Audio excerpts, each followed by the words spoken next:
All right, so got out of dealing with Hurricane Milton. It was definitely a very stressful experience. I want to say thank you to everybody who reached out to me in regards to the hurricane, if I was okay, if I evacuated, if I'm good on supplies, them offering help for me.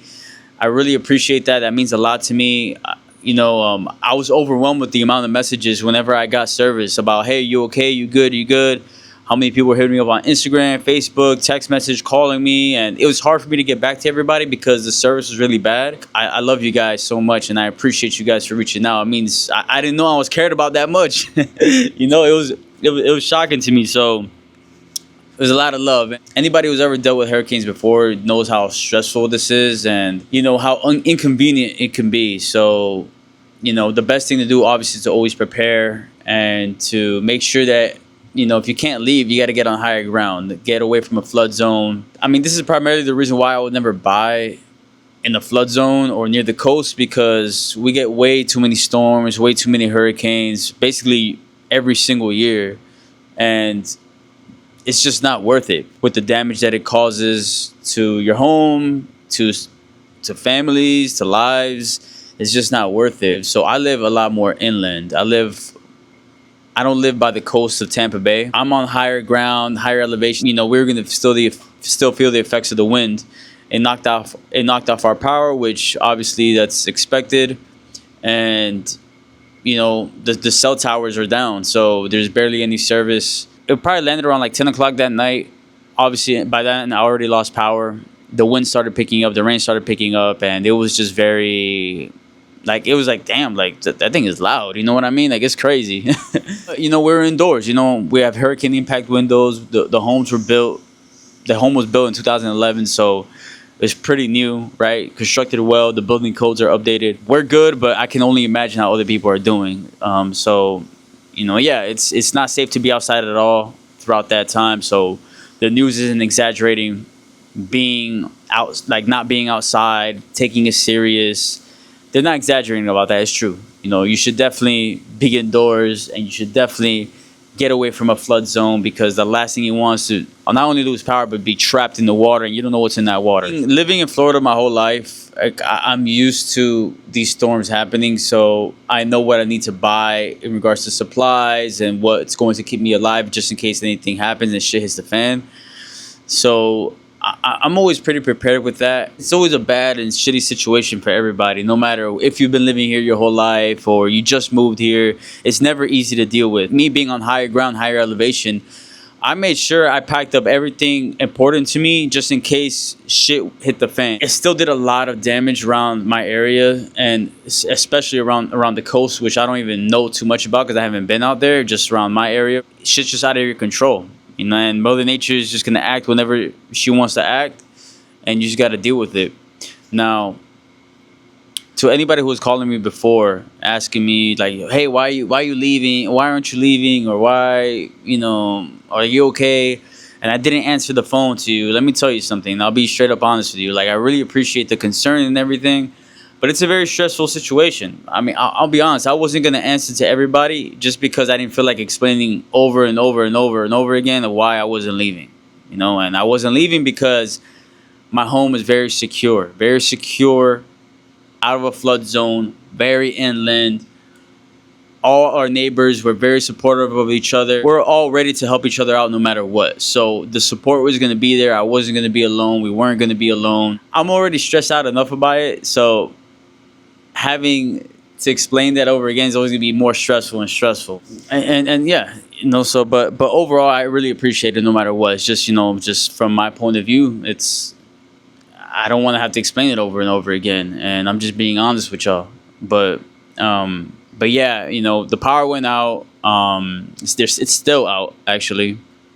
It's still out, and there might be a few days because there's huge power lines by us that went down. So, that might take a few days to get up and running again. But we prepared for it, because again, being experienced in this throughout my whole life,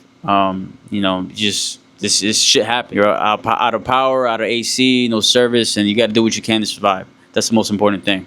Ended up sleeping through the night, woke up, bunch of debris around my neighborhood. No major damages, thankfully. But when I drove outside the neighborhood, it was a different story. The power lines were down. Some houses, trees fell into the backyard. Some trees were blocking off roads. Street lights were on the ground. Um, there was a really, really bad flood on the corner of a street that I usually drive by to go to the grocery store. And there's a couple cars just submerged in there. It seemed like one was trying to escape after the hurricane and didn't see the flood, and they couldn't make it out. So that was pretty scary to see. Street lights not working, so people driving crazy. They don't know how to treat a four-way stop sign. but you just got to be patient with it, and you just got to be careful when you're out on the street like that. When you deal with storms like this, it really puts shit into perspective for you of how fragile life is, and about the shit that you stress about and that you worry about that really doesn't matter at the end of the day. Because when shit hits the fan and Mother Nature comes, whatever you were stressing about that didn't concern about protecting your life, it doesn't fucking matter anymore. Because you could lose your life within seconds, within minutes, when this shit happens, So it just gives you, it's just always a big reminder for me whenever this happens, like, of how I approach my life and what I'm grateful for, really.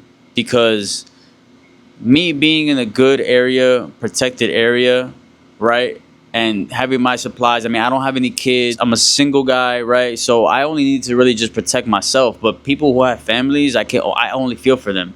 People who have families who will live by the coast, I feel for them. People who have families and live in an older home that can get destroyed easily by the hurricane, I feel for them. They're in a lot different situation than me. So I think about that and I'm like, damn, like, what am I really mad about? What am I really stressed about in my life? Because all that shit doesn't really matter. I'm super grateful for what I have and what I'm able to do. Because some people, are not able to make it out. And I could basically do whatever I want. I could make it out whenever. I could have left, but I didn't want to leave. I didn't want to leave the place I was at. I felt very secure, like I said. But not everybody has that luxury, and I got that luxury. And just when I think that I don't have a lot of shit in my life, man, I really got to think twice about it after this and be like, yo, I got a lot. At the end of the day, all the extra shit that I want, I'm just being greedy about. Obviously made it out alive, right? But that there was no major damages. My car is okay.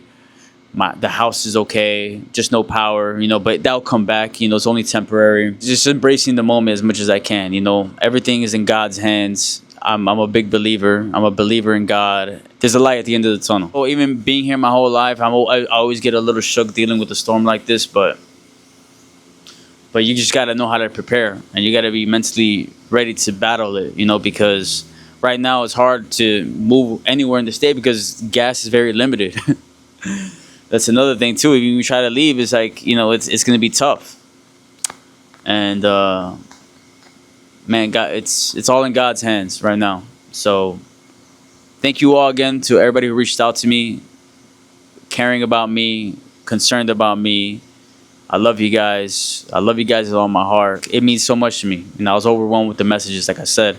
God bless anybody who's going through this. God bless Florida. God bless Tampa, the surrounding cities. Take it day by day. We'll be all right. Love you guys.